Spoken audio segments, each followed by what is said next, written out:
Imagine this. Two people face the same setback. One crumbles under the pressure, the other rises stronger than before. Same situation, different outcome. Why? Because resilience isn't about what happens to us, it's about how we respond. Resilience is an art, and like any art, it can be mastered. Today, let's uncover how to become unshakable. Resilience doesn't start with strength. It starts with how we see the world. Perspective is everything. It shapes our emotions, our actions, and ultimately our ability to navigate challenges. When faced with adversity, most people react instinctively. They see obstacles as threats, failures as proof of inadequacy, and setbacks as reasons to stop. But the most resilient individuals see things differently. Imagine two people going through the same hardship. One becomes paralyzed by fear, the other finds a way forward. What separates them isn't what happened, it's how they interpret what happened. The first person views difficulty as punishment, as something unfair, as an impossible barrier. The second person sees it as an opportunity to grow, to adapt, to build strength they didn't know they had. This is the power of perspective. When we shift our mindset from "this is happening to me" to "this is happening for me," everything changes. The challenges we once feared become stepping stones. The failures that used to crush our confidence become lessons. The rejection, the setbacks, the disappointments, they don't define us anymore. Instead, they refine us. Take a moment to think about the most resilient people in history. The ones who changed the world. The ones who overcame impossible odds. Were they the strongest, the smartest, the most talented? No, they were the ones who refused to let hardship dictate their future. They were the ones who learned to see struggle as a teacher, not a tormentor. Perspective doesn't mean ignoring reality. It doesn't mean pretending that pain doesn't exist or that challenges aren't hard. It means choosing to see beyond the immediate struggle. It means zooming out and recognizing that every setback, no matter how difficult, has the potential to lead to something greater. Think about a time in your own life when something didn't go as planned, a failure, a rejection, a loss.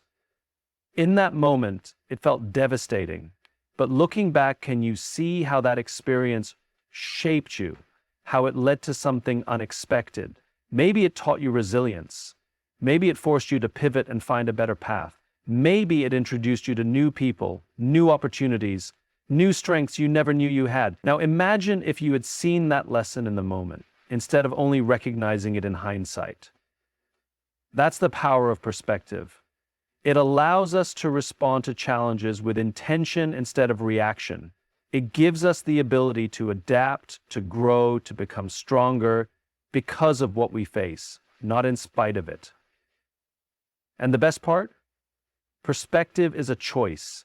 It's not something we're born with, it's something we can train, like a muscle. The more we practice reframing situations, the better we become at handling them. The more we look for opportunity in adversity, the more resilient we become. When we master perspective, we take back control. Because life isn't about what happens to us, it's about how we choose to see it. Emotions are powerful. They shape the way we think, the decisions we make, and the way we experience the world. But there's a common misconception that strong emotions must be acted upon immediately. That if we feel fear, we must retreat. If we feel anger, we must lash out. If we feel doubt, we must stop.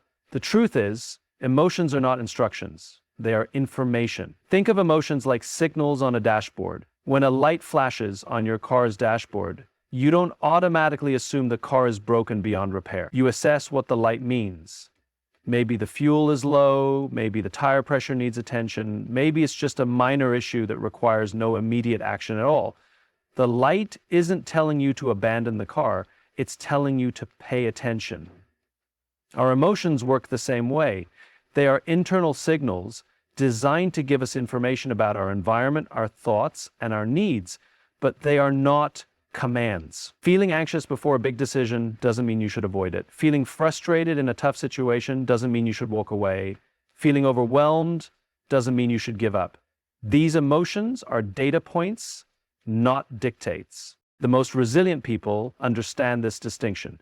They don't ignore their emotions, nor do they let emotions dictate their actions. Instead, they pause, they step back, they ask, what is this emotion trying to tell me, rather than what is this emotion forcing me to do? Take fear, for example. Fear is one of the most primal emotions we experience.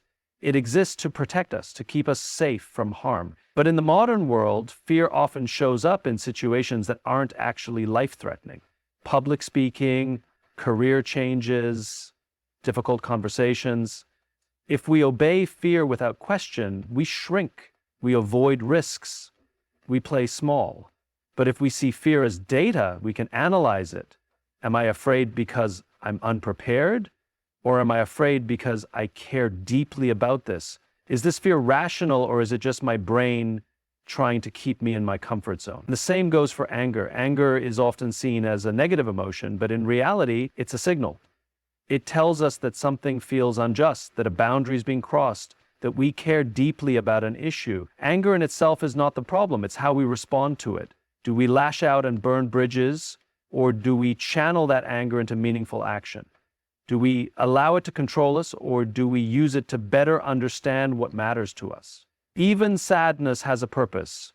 It slows us down, forces us to reflect, and often helps us recognize what we truly value. Feeling sad about losing something or someone reminds us of how much we cared. Feeling down after a failure reminds us that we had something we were passionate about. When we treat sadness as data, we can use it as a guide, an indicator of what truly matters to us, rather than a weight that holds us back. The key to mastering emotional resilience is learning to pause between feeling and acting. Just because we feel something intensely doesn't mean we must react impulsively. Instead of being driven by emotions, we must learn to drive with them, using them as information, not instructions. This ability to separate emotion from action is what allows people to remain steady in high-pressure situations. It's what enables leaders to make difficult decisions without being clouded by panic. It's what helps individuals push through fear, overcome self-doubt, and navigate conflict with clarity. When we see emotions as data rather than directives, we take back control. We stop being prisoners of our feelings and start becoming students of them. We like to believe that resilience is a solo journey, that strong people are the ones who stand alone, who face adversity with sheer willpower, who pull themselves up by their own determination. But the truth is, no one is truly resilient alone.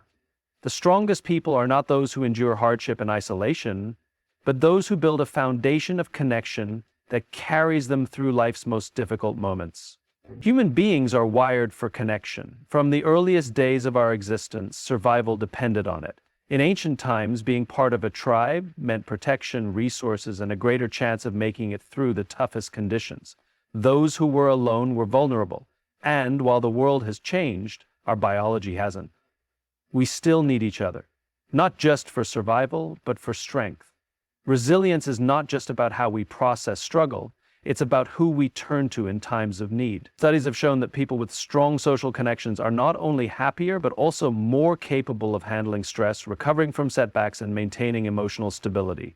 When we have people we trust, people who remind us of our strength when we forget, who listen when we need to be heard, who push us forward when we feel like stopping, we become far more equipped to handle life's challenges. But connection is not just about receiving support, it's also about giving it.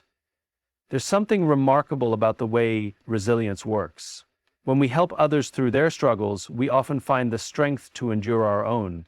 When we support, encourage, and uplift those around us, we reinforce our own ability to navigate hardship. It's why some of the strongest communities are built in the wake of adversity, people coming together in times of crisis, proving that resilience is not just an individual trait, but a collective one. Think about a time when you felt overwhelmed, lost, or on the verge of giving up. Now think about the people who showed up for you in those moments. Maybe it was a friend who listened without judgment. Maybe it was a mentor who reminded you of your potential. Maybe it was a family member who simply sat with you in your pain. These moments of connection, though small, have the power to shift everything. They remind us that we are not alone, that we don't have to carry the weight of the world by ourselves. But connection doesn't happen by accident. It must be built, nurtured, and protected. In a world that often glorifies independence, we must be intentional about fostering relationships that matter. We must invest in the people who invest in us. We must reach out, even when it's uncomfortable.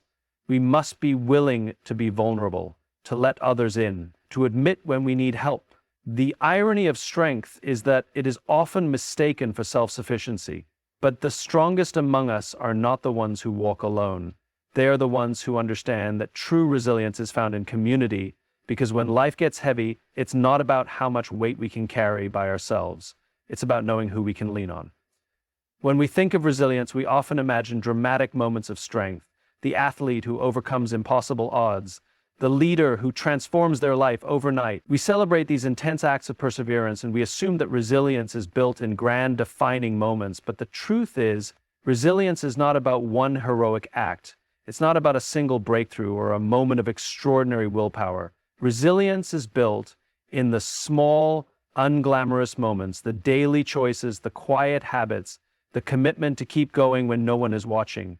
Consistency is what separates those who endure from those who burn out. It's easy to be intense. Anyone can push hard for a short period of time. We've all seen it. People who start with excitement, who throw themselves into something with full force, only to crash when the initial energy fades. The New Year's resolution that dies after a few weeks, the person who overworks themselves for a short burst, only to collapse from exhaustion. The individual who tackles hardship with determination, but struggles to sustain it. Intensity is tempting because it feels powerful in the moment. It gives us a sense of progress, of movement, of control. But intensity is unsustainable. It relies on motivation, and motivation is fleeting.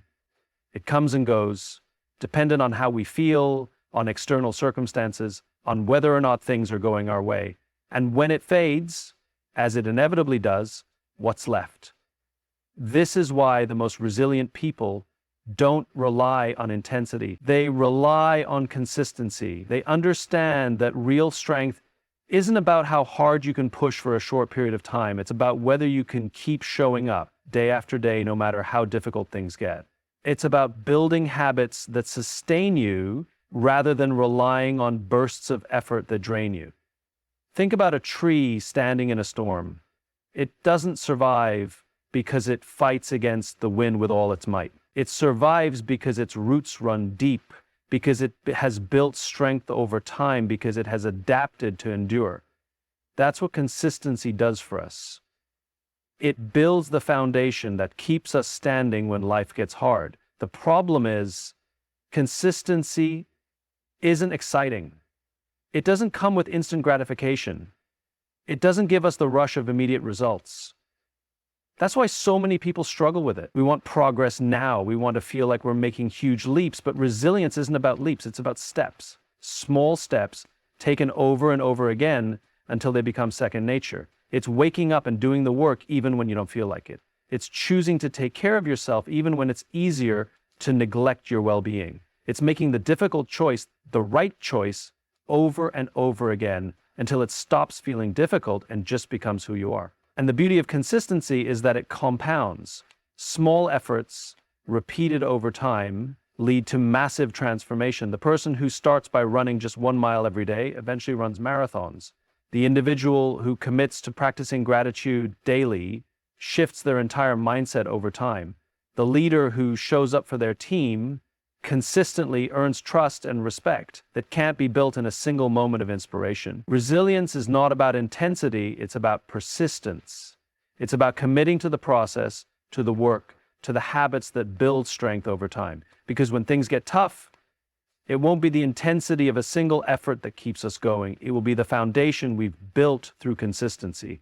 Resilience is not a trait we are born with. It is something we build, something we practice, something we strengthen over time. It is the ability to shift our perspective, to see challenges not as barriers, but as stepping stones to growth.